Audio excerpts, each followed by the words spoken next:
Hi, I'm the History Guy. I have a degree in history and I love history, and if you love history too, this is the channel for you.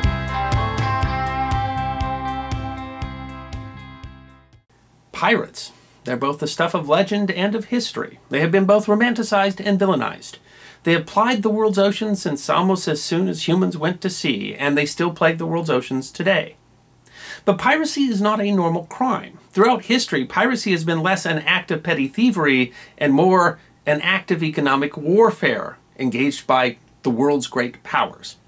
And no group of pirates in history have been more successful at that economic warfare than the Barbary Pirates. Rising in the 16th century as the Ottoman Empire came to dominate the North African ports of Algeria, Tripoli, and Tunis, the Barbary Pirates were the scourge of Europe. They captured thousands of ships, raided as far north as Iceland, and in a 300-year period took more than 1.25 million people into slavery. And among the Barbary Pirates, one name rises above the rest. The greatest pirate in history, the pirate who changed Europe. Hayreddin Barbarossa, the Pirate King. The history of conflict between Christian Europe and the Muslim world dates back to the early Muslim conquests in the 7th century AD. In the century following the death of the Prophet Muhammad, Muslim conquests had created a caliphate that spanned nearly 5 million square miles, from the borders of China to the Iberian Peninsula. It was the largest empire in history to that time, 3 times larger than the Roman Empire at its height. This created a conflict with Christian Europe that spanned centuries. The so-called Reconquista, the effort by the armies of Christendom to retake the Iberian Peninsula, for example, took 780 years. Between 1096 and 1272, Christian Europe engaged in 9 major crusades to the Holy Land in brutal wars of religion that cost millions of lives. But the nature of the conflict changed during the 14th century with the rise of the new and powerful Turkish Ottoman Empire, which became a transcontinental empire with their conquest of the Balkans in the 1350s, and defeated the Byzantine Empire, the last vestige of Rome, under Sultan Mehmed the Conqueror in 1453. The Ottoman Empire reached its apex in the 16th century under the great Sultan Suleiman the Magnificent, facilitated by his great admiral, Hayreddin Barbarossa. Born in 1478 and originally named Khizr, the future admiral was a product of the Ottoman Wars. Born on a Turkish-occupied Greek island, his father was an Ottoman knight of Albanian descent who had been granted land after helping to conquer the island in 1462. His father became a successful maker of pottery and bought a merchant fleet to go sell his wares, and all 4 of his sons had become seamen, engaging in international trade and, later, piracy, privateering against the Christian Knights of St. John, then operating out of their stronghold on the Isle of Rhodes. This was a period where privateers, state-sanctioned pirates, were commonly used as a form of economic warfare on both sides. In fact, piracy in the time was largely conducted using galleys, which were frequently rowed by slaves that had been captured in pirate raids. The family were first victims of pirates themselves. One brother was killed, and the oldest brother, Oric, was captured when privateers of the Knights of St. John captured their father's merchant vessel. Of course, all good stories begin with being captured by pirates. Eventually, Khizr helped Oric escape, and the two became privateers themselves, eventually becoming some of the most successful pirates of their era. Under the patronage of an Ottoman prince, from 1503 to 1516, they raided across the Mediterranean, capturing dozens of ships from as far away as England. In true pirate form, Oric lost an arm and replaced it with a silver prosthetic, earning the name Gumus Kol, or Silver Arm, in Turkish. But it was another name that would become much more famous. While helping to evacuate Muslim refugees, Oric became called by the name Baba Oric, which means Father Oric. But in Europe, where the brothers already had a great reputation as pirates, that was misunderstood to be Barbarossa, Italian for red beard. As all 3 brothers had red beards, the name stuck. Their fortunes took another turn in 1516. The Emir of Algiers asked for their help in expelling Spain, which was encroaching on his kingdom. The brothers defeated not just the Spanish, but the Emir, whom they felt had conspired with Spain, and Oric was proclaimed the Sultan of Algiers. The pirate brothers had become kings.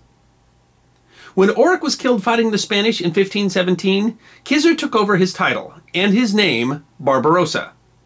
To protect his new territory, he sought the support of the Ottoman Empire, and Algiers became an Ottoman province. Conflict with Spain continued until 1529, but Algeria would become an Ottoman state, and the main base of the Barbary Pirates, until the French conquest of Algeria 300 years later. Khizr offered his vast pirate fleet to the service of the new Ottoman emperor, Suleiman the Magnificent, who gave Khizr the honorary name Hayreddin, meaning best of Islam. The pirate king continued to be the scourge of Europe and used Algiers as a base in his conflict with Spain. In 1533, he changed the world when he was sent as an emissary to King Francis I of France, famously giving the king a present of a live African lion, which became known as the Lion of Barbarossa. The embassy would lead 3 years later to an alliance between Christian France and the Islamic Ottoman Empire, commonly called in Europe the Unholy Alliance. The alliance, based on shared opposition to the Habsburg Empire, would become one of the longest-lasting and most influential alliances of Europe, and would endure for 2.5 centuries.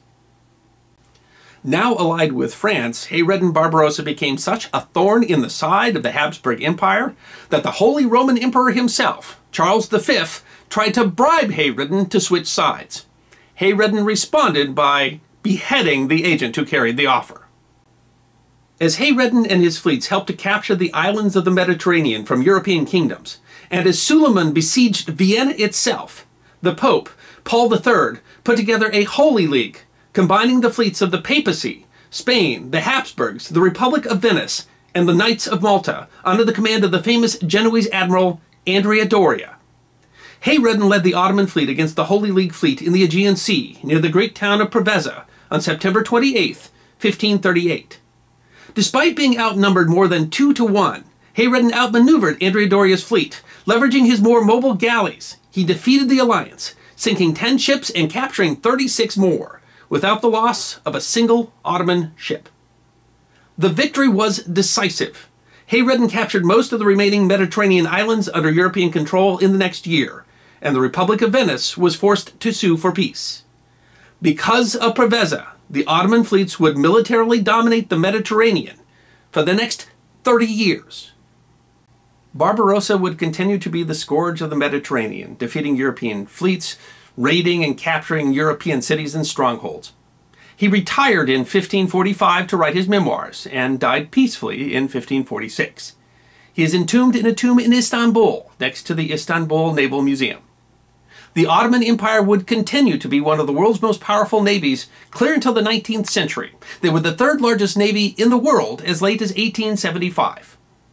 Barbarossa's kingdom, Algeria, endured long enough to fight 2 wars with the United States, in 1801 and again in 1815, before finally being conquered by the French in 1847. But it was in the 16th century, under the great ruler Suleiman the Magnificent, that the Ottoman Empire would be at the height of its power. And much of that success was due to his great admiral. At one time commanding more than 200 ships, and feared throughout Christendom, Hayreddin Barbarossa, the dread pirate Redbeard, was without peer, the greatest pirate in history. I'm the History Guy, and I hope you enjoyed this edition of my series, 5 Minutes of History, short snippets of forgotten history, 5 to 10 minutes long. And if you did enjoy, then please go ahead and click that thumbs up button, which is there on your left. If you have any questions or comments or would like to make suggestions for other topics for the History Guy, feel free to write those in the comment section and I will be happy to respond. And if you'd like 5 minutes more forgotten history, all you need to do is click subscribe.